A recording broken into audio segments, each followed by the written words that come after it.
ambiguous yet characterized by its adherence to a specific set of beliefs. Ang kapangyarihan ng relihiyon ay nakatago sa kakayahan nito to bring people together, to persuade and usher the people into a new perspective, a new life. Pero alam mo bang nakapagdudulot din ng relihiyon ng gulo at ng mga unwanted events? We begin with Nigeria, where a woman has been beaten to death and set on fire on college premises. She was a student in this college. Her killers were her own classmates. What was her crime? Blasphemy. Muslims and Hindus violently clashing on the streets of the capital, Delhi, during a month meant to be holy for both groups. Drag artist Puraluka Vega is facing new criminal charges for allegedly offending religious feelings. Ethnic clashes between the Hindu majority Metis community and the tribal Christian Kuki minority over land and influence in the state has left at least 180 people dead and over 500 injured.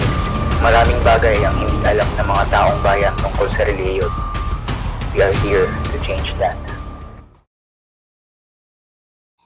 Kung ako ay isang mananampalataya at ako ay dumalo ng misa sa isang mall, maaapektuhan ba nito ang pagiging deboto ko sa Diyos na aking sinasamba? O matatawag pa ba nating banal ang isang gawain kung ito ay hindi sa simbahan mismo ginagawa? Napakaraming tanong ang maaari nating ibato sa issue kung saan ang mga Romano Katoliko ay nagsasagawa ng misa sa mga shopping malls, na siyang nakikita ng iba na malaking kontra sa kanilang paniniwala na ang sagradong gawain ay dapat ihiwalay sa buhay natin bilang mga consumer. Kaya tara, bigyan natin ng paliwanag yan gamit ang lente ng sosyolohiya. Before we dive in sa usapin tungkol sa misa na ginaganap sa mga shopping malls, alamin muna natin kung paano ito nagsimula sa Pilipinas. Base sa mga articles na aming nakalap, isa ang SM Mall sa mga gusali na noon pa man ay nagsasagawa na ng misa sa labas ng simbahan. Ngunit ito ay bukas lamang noon para sa kanilang mga employees na kalaunan ay naging bukas na rin para sa lahat. Ilan pa sa mga malls na may simbahan ay ang Green Hills at Robinson Supermarket na talaga namang dinudumog tuwing araw ng linggo at tuwing may isinasagawang misa. Sa kabilang banda, ang sabi ng mga mananampalatayang Romano Katoliko, ito ay approved dahil para sa kanila, ang misa sa mga malls ay mas convenient kaysa sa mga lumang simbahan. Ilan sa mga factor kung bakit nila nasabi na mas maayos dumalo ng misa sa mga malls ay dahil sa mga naturang rason.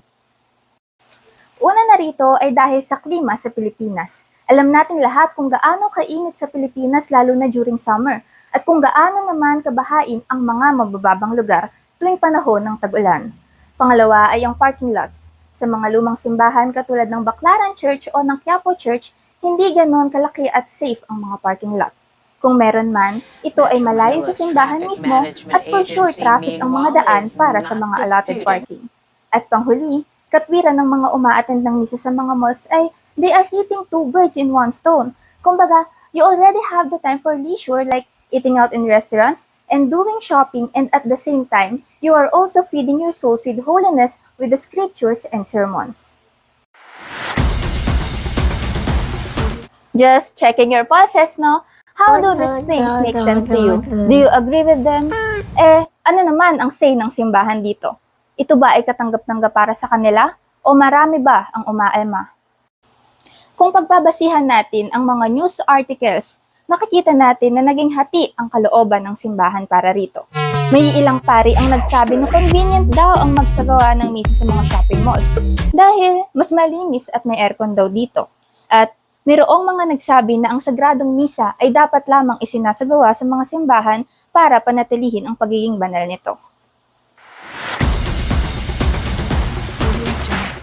Inserting some information from the Vatican, the center of the Roman Catholic Church, we have the Code of Canon Law, which is a code of ecclesiastical laws governing the Catholic Church. Canon 932, Section 1 states, the Eucharistic celebration is to be carried out in sacred place, unless, in a particular case, necessity requires otherwise. In such a case, the celebration must be done in decent place. Himayin natin sa 2 punto ang Canon 932, Section 1 na ito. Una, the Eucharistic celebration is to be carried out in a sacred place. Let us give an emphasis on the word sacred place.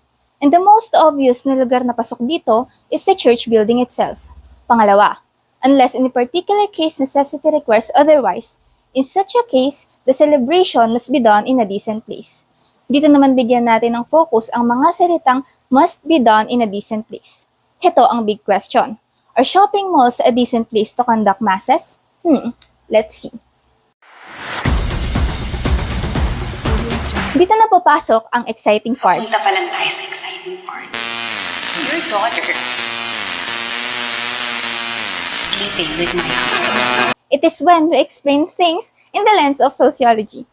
The Philippines is known for being one of the countries that has a large influence in Catholicism. It first started when the Spaniards colonized the country for 300 years, making the Filipinos very inclined to Western faith. Long ago, masses were held with churches built in different cities. However, as we became more modernized, we were taken over by the concept of consumerism. Malls in the Philippines became a gateway to have leisure, as individuals and families spent their weekends at malls to shop, eat, and enjoy. The problem again is, if people spend most of their weekends at malls, where can we put the time for faith? Why not put a church inside the busy shopping mall so that they can have their life in balance? But going back to the Code of Canon Law, does the mall pass as a decent place to start a mass? Sociologically speaking, it is the society who dictates what is special or not. In Durkheim's elementary forms of religious life, society creates a religion by defining certain objects or certain phenomena as sacred and others as profane. Churches are tagged as sacred, while malls are profane or secular. Why so? Churches are considered sacred because it forms the essence of religion. It is considered as the house of God where someone is expected to behave in a way with honor and respect, while malls are places where our flesh is dominant, spending earthly treasure and pleasing the wants of the flesh. Individuals become focused on earthly joy rather than what the religion offers, which is heavenly treasure. In that way, nagiging clear sa atin ang contradiction ng dalawa, on why others agreed having masses on malls and others opposed the idea of it. On the other hand, the two parties have their similarities in terms of goals. Ang simbahan, they want to harvest people, to gain new members under the faith they are proclaiming as the truth, while at shopping malls, they want people as well dahil sa tao sila kumikita.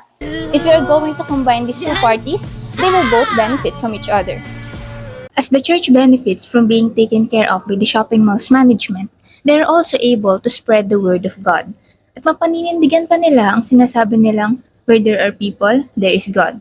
It became a give-and-take situation wherein the church and shopping malls give easy access to leisure and faith to people, while they are also taking back through the consumer's money and believers' time. Amazing on how religion spread widely in society. It can exist even in a place where we do not expect it to be. Also, it is amazing to see how a capitalist mind works. As long as there are people, they will target and make profit from it.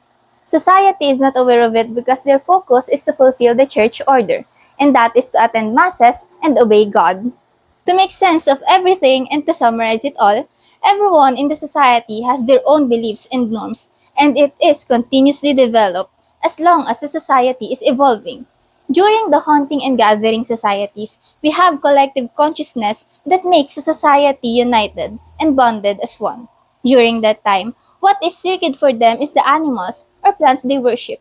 However, right now, individuals in a society have their own differences, where others have their own statement of faith and others do not have any.